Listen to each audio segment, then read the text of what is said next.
UP Mehrauli के बदहाली का जिम्मेदार कौन?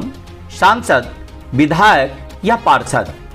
महरौली के ज्वलंत मुद्दे पर आप नेता महेंद्र चौधरी से खास बातचीत। नमस्कार, मैं हूं दीपक कुमार और आप देख रहे वी न्यूज 24। दिल्ली नगर निगम चुनाव का समय नजदीक आ रहा है। इसको देखते हुए चुनाव की तैयारियां भी तेज हो गई है। दिल्ली में तीनों नगर निगमों के 272 वार्डों के लिए चुनाव अप्रैल में होने हैं। पिछला नगर निकाय चुनाव 2017 में हुआ था। इन तीनों नगर निगमों का 5 साल का कार्यकाल अप्रैल 2022 में पूरा हो रहा है। वर्तमान में भारतीय जनता पार्टी तीनों नगर निगमों पर काबिज है। आम आदमी पार्टी भी एमसीडी चुनाव की रणनीति के तैयारी में जुट गए हैं। वैसे तो आप नेता गोपाल राय का दावा है कि वो बीजेपी को एमसीडी के सत्ता से बेदखल कर देंगे। खैर, ये तो आने वाला वक्त ही बताएगा कि उनके दावों में कितना दम है। वैसे तो नई शराब नीति को लेकर केजरीवाल सरकार बैकफुट पर दिख रही है। इस नीति से उनको कितना फायदा होगा और कितना नुकसान, ये तो आने वाला चुनाव का परिणाम ही बता पाएगा। वैसे तो सभी पार्टी पूरे दमखम के साथ अपने अपने क्षेत्रों में चुनावी मैदान में उतरने की तैयारी में जुट गए हैं। सभी पार्टी के लोग टिकट के दावेदारी भी पेश कर रहे हैं। ऐसे ही एक दावेदार हैं दक्षिणी दिल्ली महरौली से आम आदमी पार्टी के महेंद्र चौधरी। आज हम जनता के सवाल और जनप्रतिनिधि के जवाब कार्यक्रम में महेंद्र चौधरी से महरौली के ज्वलंत मुद्दा पर बात करने वाले हैं कि वो क्यों चुनाव लड़ना चाहते हैं, उनका चुनावी मुद्दा क्या होगा, अगर वो जीते तो जीतने के बाद वो महरौली के लिए क्या करेंगे। आपको जानकारी के लिए बता दूं कि महरौली एक ऐतिहासिक और पौराणिक शहर है। ऐतिहासिक शहर की हालात अच्छी नहीं है। नाली से गंदगी का बाहर बहना आम बात है। जगह जगह कूड़े का ढेर दिखना, साफ सफाई की भी अच्छी व्यवस्था नहीं है और सबसे बड़ी समस्या है यहाँ अतिक्रमण की। वैसे तो अभी के जो पार्षद है वो बीजेपी से ही आरती सिंह है। आरती सिंह के बारे में भी जनता के कुछ अच्छी राय नहीं है। इन्हीं समस्याओं को लेकर महरौली से एक और दावेदार है जो बीजेपी के पूर्व जिला अध्यक्ष मनोज शर्मा। हम उनसे भी बात कर चुके हैं। अगर वो खबर आपने नहीं देखा है तो देखिएगा जरूर कि उन्होंने महरौली की समस्या के बारे में क्या क्या कहा। उसका लिंक आपको इस खबर में मिल जाएगा। महरौली में समस्याओं का वैसे तो अंबार लगा है। दावे तो सभी प्रत्याशी करते हैं, लेकिन देखने वाली बात है जनता के विश्वास पर खड़ा कौन उतरता है। हमारा तो यही कहना है कि जिसे भी चुने सोच समझ कर चुने, क्योंकि 5 साल आपको चुनने के बाद पछताना ना पड़े। तो आइए चलते हैं महेंद्र चौधरी के पास, उनसे बात करते हैं। उनसे बात करने से पहले हम थोड़ा महेंद्र चौधरी के बारे में बताना चाहते हैं। महेंद्र चौधरी पूर्व में दिल्ली यूथ कांग्रेस उपाध्यक्ष थे। 2020 के विधानसभा चुनाव में उन्होंने कांग्रेस के टिकट पर महरौली विधानसभा चुनाव से भी चुनाव लड़े थे, लेकिन वो जीत नहीं पाए। आम आदमी पार्टी से नरेश यादव की जीत हुई थी। उसके बाद 13 अगस्त 2020 को वो अपने सैकड़ों कार्यकर्ताओं के साथ आम आदमी पार्टी में शामिल हो गए।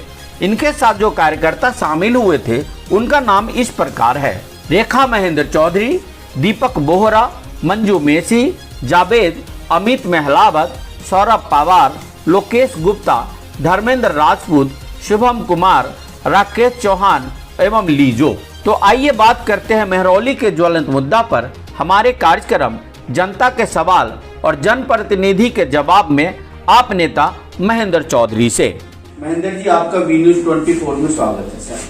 धन्यवाद सर। सर, एक चीज बताएं मुझे, जहां तक जानकारी का, आपने काफी समय तक कांग्रेस में आपने अपना सेवा दिया, कांग्रेस में आपने रहा है। 2020 में अपने कांग्रेस से के टिकट पे आपने चुनाव भी लड़ा, लेकिन ऐसा क्या हो कि आप कांग्रेस छोड़ करके एकदम सडनली आम आदमी पार्टी में आपने ज्वाइन किया? विचार अगर देखे जाए दोनों पार्टियों के सिमिलर हैं।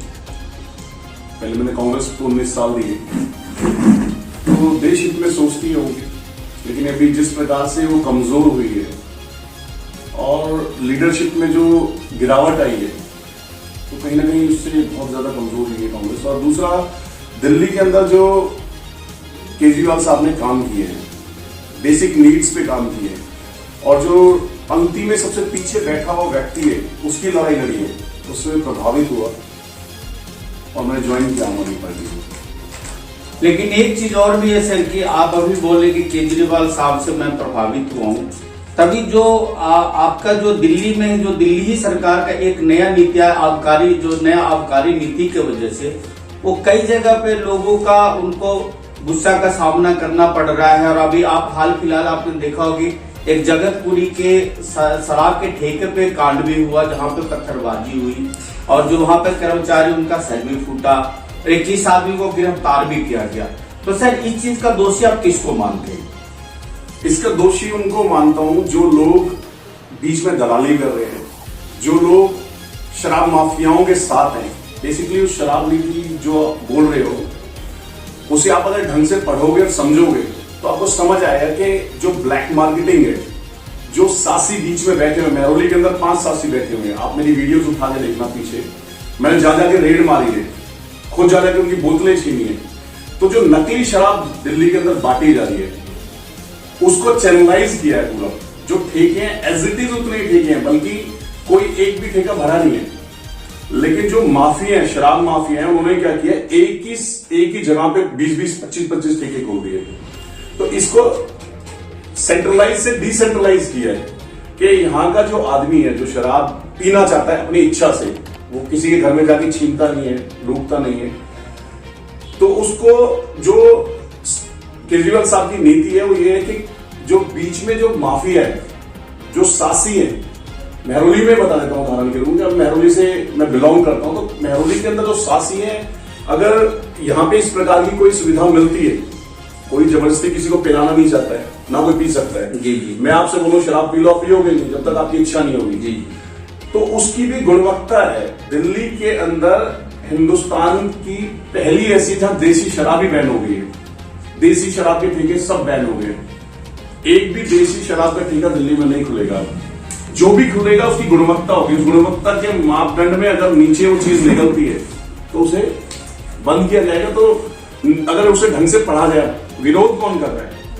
या तो भाजपा कर रही है क्योंकि उनका मुद्दा तो कुछ है नहीं, या फिर विरोध वो कर रहे हैं जिनको जो लग रहा है, जिनका रोजगार चल रहा है, जो माफिया है।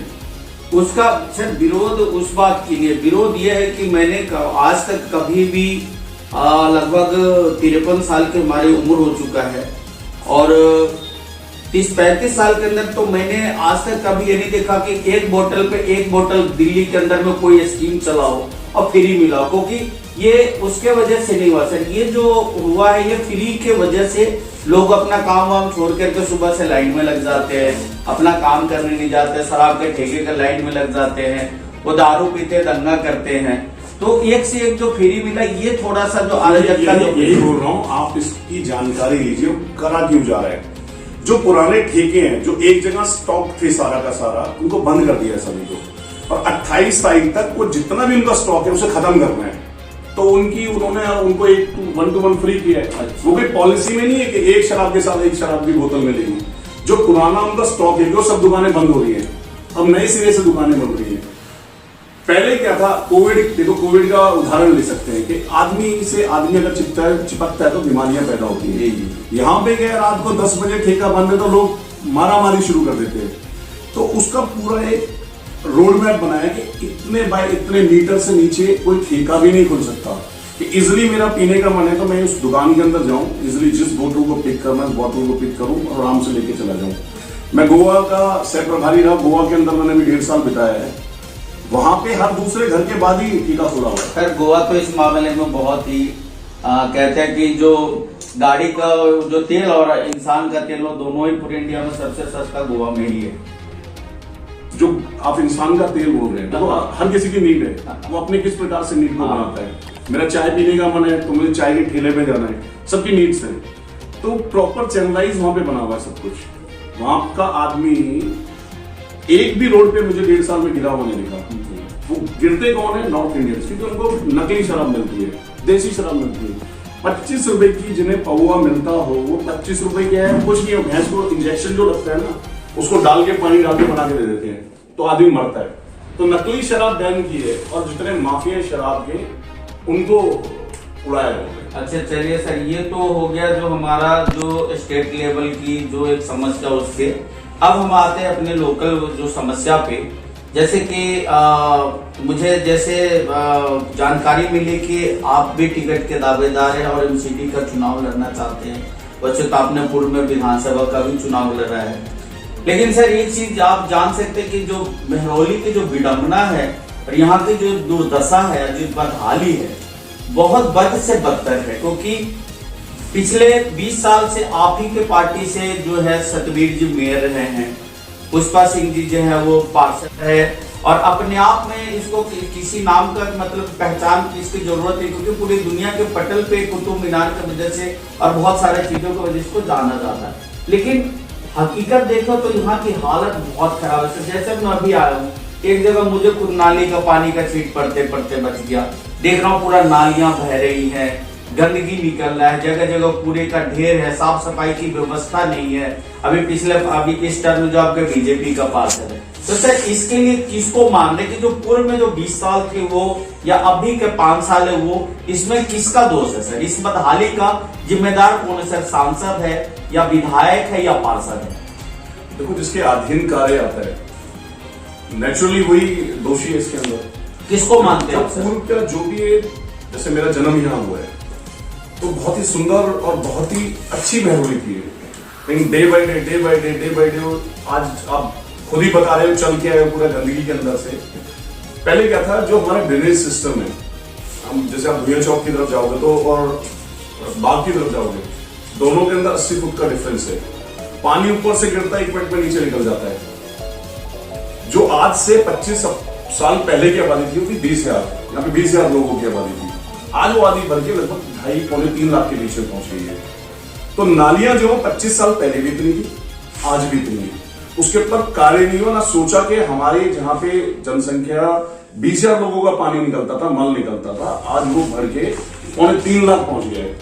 तो मैं अपनी सोच के बारे में बता सकता हूं, क्योंकि घर में 5 भी अलग सोच थी। तो मेरी जो सोच है, मेरा इस संडे को मैं अपना पहली गारंटी लॉन्च कर रहा हूं कि महरौली को मैं नाली मुक्त बनाऊंगा। सबसे पहले आप ओखला में जाओ, ओखला के अंदर रोड के साथ नदी बह रही है, बिल्कुल यमुना जी, लेकिन वहां एक भी ओपन ड्रेनेज सिस्टम नहीं है, सब कुछ बिल्कुल क्लोज है। तो यहाँ तो नेचुरल ड्रेनेज सिस्टम है, यहाँ तो अगर किया जाए, अगर सोचते विजन होता, तो मेरे को नहीं लगता है महरौली में कोई भी नाली ओपन होती। नहीं तो सर ये जो बदहाली का जिम्मा मतलब कहते हैं कि कोई अगर जनता अपने जनप्रतिनिधि को चुनता, क्यों चुनता है? क्योंकि हमारे पास समय नहीं है। आप मेरी आवाज को आगे जाकर उठाएंगे और हमारे लिए आप काम करेंगे, इसलिए हम अपने बदले में आपको जनप्रतिनिधि बनाते हैं। लेकिन अगर कोई जनप्रतिनिधि भी हमारा अगर जो विधि व्यवस्था ठीक ना करे, जो मेरा मूलभूत अधिकार है वो भी मुझे ना मिल पाए, तो उसके लिए सर किसको दोषी मानते? जो मेरा सवाल ये था कि 20 साल कांग्रेस से ही यहाँ पे थे, यानी कि पूर्व में मेयर भी थे आपके पार्टी से, और अभी तो खैर फिलहाल आप आम आदमी में हैं, लेकिन वो पुष्पा सिंह जी भी थे, अभी पिछले 5 साल से बीजेपी है। तो खैर मुझे तो नहीं लग रहा कि अभी जो मैं एक इंटरव्यू भी लिया, लोगों के बीच में जाकर मैंने बात भी किया हूँ, उनसे जायजा भी लिया कि भाई आपकी पसंद क्या है, तो वो तो लोग कहते हैं कि जी मैं तो आरती सिंह कौन है, उनको तो मैं जानता भी नहीं हूँ, कि 5 साल में मैंने उनको देखा भी नहीं, उनको मैं पहचानता भी नहीं। लेकिन मेरा सवाल वही है कि सर इसका दोषी कौन है, किसके कारण से ये बदहाली है? मैंने बताया ना, पूर्व में जो भी पार्षद हैं 25 साल के अंदर, लास्ट टाइम मैंने इंडिपेंडेंट इलेक्शन लड़ा, उसका कारण था जो नीतियां थी उसके विरोध में इलेक्शन लड़ा था मैंने। तो वो नीतियां कहीं ना कहीं गलत रही होंगी, क्योंकि अभी आज का सिनेरियो देखो तो जो प्रतिनिधि हैं यहाँ के, या पूरी दिल्ली का आप माहौल देख रहे हैं, भाजपा की इतनी मुखालफत की होगी, उसका कारण है जो भी पार्षद आए हैं उन्होंने अपने लोकल एरिया में काम करने की जगह उन्होंने सबसे पहले लैंडरों को ढूंढा है कि कहाँ बिल्डिंग बन रही है, किस बिल्डिंग से कितनी उगाई हो सकती है। इस विषय के अलावा उन्होंने कहीं काम नहीं किया है। अभी तो आपके पड़ोस में एक स्कैंडल पकड़ा गया, जो कि किशनगढ़ का एक पार्षद है, उनको भी रिश्वत लेते पकड़ा गया था। मैं बता रहा हूँ, पूरी दिल्ली का भाजपा का यही हाल है, हमारी महरौली का तो और बुरा हाल है, क्योंकि जो जनाब जीते हैं यहाँ पे, उन्होंने ना तो पूर्व में कोई काम किया महरौली के लिए, अब उन्हें बनते ही सब उन्हें समझ आया कि बिल्डिंगों से उगाई होती है और लैंडरों से उगाई होती है, कितनी उगाई मैं कैसे कर सकता हूं, पटड़ियों से कैसे उगाई कर सकता हूं, उसके अलावा कहीं काम नहीं किया है, कोई काम नहीं किया है। अच्छा सर, आखिरी में मेरा ये सवाल है, आपको कामयाबी मिलती है तो आप मेहरौली की जनता को क्या देंगे? यहाँ पर एक सबसे ज्वलंत मुद्दा क्या अतिक्रमण का भी मुद्दा है, क्योंकि आप समझ रहे, चलिए आप तो थोड़ा खुले इलाके में रह रहे कि अगर आपके घर में कोई इमरजेंसी हो तो घर के पास तो नहीं, लेकिन बाहर तक आपका एम्बुलेंस या फायर ब्रिगेड की गाड़ियां आ सकती है। लेकिन मेहरौली के बहुत सारे ऐसे इलाके हैं कि अगर कुछ हो जाए तो 4 पहिया तो छोड़े सर, 2 पहिया से जाने के लिए आदमी को सोचना पड़ता है, ना वहां पर आपातकालीन गाड़ियां पहुंचती है, तो उसके बारे में क्या कहेंगे सर? पूरी मेहरौली जो है ना जाम से भरी हुई है अभी फिलहाल, जाम ही जाम लगा पड़ा है हर जगह। उसका कारण है कि हमने ना इसके ऊपर काम नहीं किया मेहरौली पे। यहाँ हमारे पास योगमाया मंदिर है, यहाँ पे हमारे पास कुतुबुद्दीन बख्तियार काकी की दरगाह है, हमारे यहाँ पर बाबा बंदर सिंह बहादुर का शहीदी गुरुद्वारा है, यहाँ पे हमारे पास जैन मंदिर है, हमारे पास बाबा लटूरिया है। ये धार्मिक स्थल बहुत बड़े धार्मिक स्थल है। एक छोटे से मंदिर या छोटी सी मस्जिद को बहुत बड़ा एक टूरिस्ट डेस्टिनेशन बना देते हैं लोग। हमारी मेहरौली में इतिहास से भरी बहुत सारी चीजें हैं। हमारे पास 300 प्लस हेरिटेज मॉन्यूमेंट्स हैं, जिसमें हमारे पास नेशनल भी है, इंटरनेशनल भी है और दिल्ली स्टेट की भी है। हेरिटेज ही हेरिटेज है। तो मेरा विजन तो यह है, इसको किस तरीके से जिस दौर में वो थी उस दौर में तो हम लेके जा नहीं सकते हैं, लेकिन लोगों को कैसे आकर्षित कर सकते हैं इसके ऊपर मुझे काम करना है। इसके अंदर सबसे पहला जो उदाहरण है, अगर मैं कुतुब मीनार घूमने आता हूँ और मुझे जहाज महल देखना है तो मैं ना तो गाड़ी कहीं खड़ी कर सकता हूँ, और पैदल चलने का तो बहुत ही बुरा हाल है कि नाली का सारा पानी रोडों के ऊपर है। एक अलग अलग जोन में 4 पार्किंग बनाने की बहुत ज्यादा जरूरत है, जिसके बगैर मेहरौली ना तो सुधर सकती है ना संवर सकती है। तो मेरा पहला जो गारंटी है वो गारंटी है मैं नाली मुक्त करूंगा मेहरौली को। दूसरी मेरी जो गारंटी कार्ड में निकालूंगा वो मैं आपको हर वीक आप आना ज्वाइन करना। जैसे इस संडे में आपको आमंत्रित करता हूँ कि 4 बजे आप अग्रवाल धर्मशाला में आना, देखना मैं अपनी गारंटी लॉन्च करूंगा। लोग आते हैं, बातें करते हैं और चले जाते हैं। मैं आपको लिखित में गारंटी दूंगा कि मैं इसे क्लीन करूंगा, हर घर तक अपने उस गारंटी को फॉर्म को पहुंचाऊंगा, उनसे फिल कराऊंगा। ये मेरी गारंटी है कि मैं आपको मेहरौली को अगले 5 साल के अंदर नाली मुक्त बना के दिखाऊंगा। सर, इस तरह की गारंटी तो जब आम आदमी सत्ता में आने से पहले आया था तो उन्होंने भी बहुत सारा बॉन्ड का गारंटी और ये क्या बोलते हैं एफिडेविट बनाने का कि मैं विधायक, अपने जो केजरीवाल साहब उन्होंने भी कहा कि मैं बंगला नहीं लूंगा, मैं गाड़ी नहीं लूंगा, मैं सिक्योरिटी नहीं लूंगा, जनप्रतिनिधि जो आम जनता और जनप्रतिनिधि को चुनेंगे।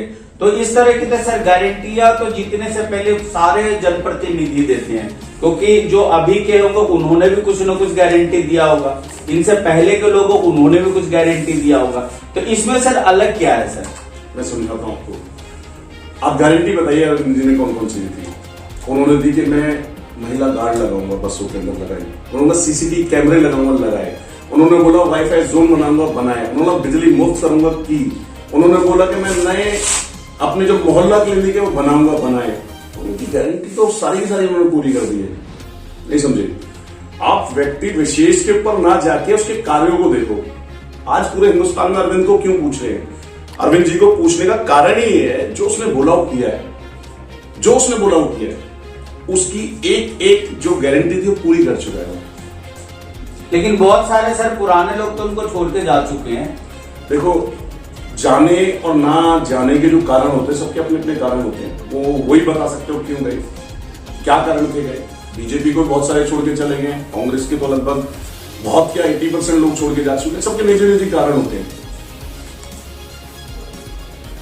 तो ये है कि अगर जैसे अगर आपको जीत मिली और जैसे आपने अभी बता रहे कि मैं गारंटी कार्ड अभी मतलब संडे के दिन आप मुझे आमंत्रित भी कर रहे हैं, इसी संडे को बता रहे हैं ना शाम को 4 बजे, तो आप जो गारंटी कार्ड लेकर आ रहे, अगर जीतने के बाद सर अगर आप भी नहीं काम करेंगे तो फिर जनता क्या करेगी सर?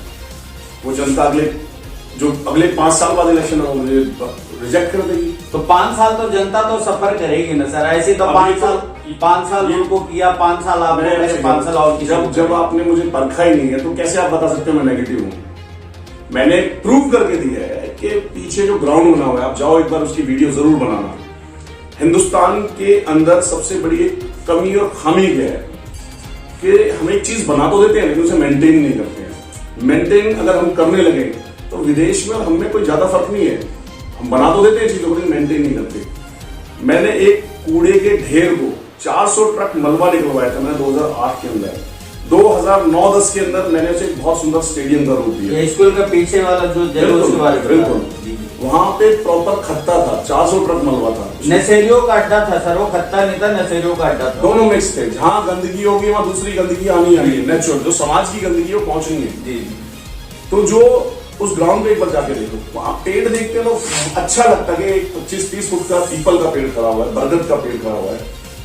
आप जाके देखो माताएं, जो ये हमारे दड़बे हैं, मैंने दड़बे बोलता हूँ, जिस प्रकार से कबूतर को दड़बे में घुसा दिया जाता है उसी प्रकार से हमारी माताएं बुजुर्ग इन दड़बों में रहते हैं, तो उनको सांस नहीं मिलती है। उनके लिए मैंने पार्क गिफ्ट किया। तो आप देखो अभी भी जाके देखोगे 200-400 लोग बैठे मिलेंगे आपको वहां पे। तो ये मेरी किया हुआ काम है। इस काम के बिहाफ पे आगे मैं आपको गारंटी देता हूँ, मैं करके दिखाऊंगा। तो यानी कि महरौली की जनता पर विश्वास कर सकते हैं कि आप अपना उनके विश्वास पे खड़े उतरेंगे। मैं तो चाहूंगा मुझे एक बार आशीर्वाद दो। सबको आशीर्वाद दिया, एक बार मुझे आशीर्वाद दो। नालायक बच्चा निकलूंगा तो कान पकड़ के ठीक भी करते रहना, लेकिन करप्ट नहीं निकलूंगा, ये गारंटी देता हूं आपको। कोई भी किसी भी बिल्डिंग से अगर कोई उठाई करने आए तो अगले दिन उस जेई को सस्पेंड करने का काम मेरा होगा, ये मैं आपको गारंटी देता हूं। तो आपने सुना जो आम आदमी पार्टी से महेंद्र चौधरी जी को उन्होंने बहुत बेबाकी से अपने जो हमारे जो सवाल थे, जो कि जो मेरा जो कार्यक्रम का नाम है सर, उसका नाम है जनता के सवाल जनप्रतिनिधि के जवाब। उसी के अंतर्गत मैंने आपसे सवाल किया। ये सवाल मेरा नहीं, ये आपके महरौली के आम जनता की सवाल है, क्योंकि उनका कहना है कि जो लोग आते हैं मुझे कोई ना कोई सब्जबाग दिखाते, कोई कुछ लॉलीपॉप दिखाते, कुछ ना कुछ एक मतलब भरोसा देते, लेकिन भरोसे पर खड़े नहीं उतरते। जैसे कहीं पर मैं गया तो कुछ लोगों ने, हालांकि मुझे ऑन कैमरा बताते हो भी अच्छा नहीं लग रहा, लोग कहते हैं कि जो जनप्रतिनिधि अभी तो सिटिंग है उनके यहाँ जाते तो कहते हैं कि आपने मुझे वोट दिया था तो मैं आपके लिए काम करूं। मतलब ऐसी भी बातें सुनने को मिलता है। तो ये जो हमारा जो कार्यक्रम था जनता के सवाल और जनप्रतिनिधि के जवाब में, हमारे जो आप नेता जो है महरौली से महेंद्र चौधरी जी ने बड़ी बेबाकी से इन्होंने जवाब दिया। और मैं उम्मीद करता हूं कि जैसे इन्होंने बताया कि मैं जनता के विश्वास पे खड़ा उतरूंगा, अगर इन्हें टिकट मिलती है, कामयाबी मिलता है, जीत का सेहरा इनके सिर बनता है, तो मैं ये उम्मीद कर सकता हूं कि ये महरौली के लिए कुछ अच्छा करेंगे और कुछ बढ़िया करेंगे। तो इसी के साथ मैं अपना ये कार्यक्रम में यही समाप्त करता हूँ। नमस्कार, धन्यवाद। अगर आप ये वीडियो YouTube पर देख रहे हैं तो हमारे चैनल को सब्सक्राइब करें और बेल आइकन को दबाना ना भूलें। अगर आप Facebook पर ये वीडियो देख रहे हैं तो हमारे पेज को लाइक करें।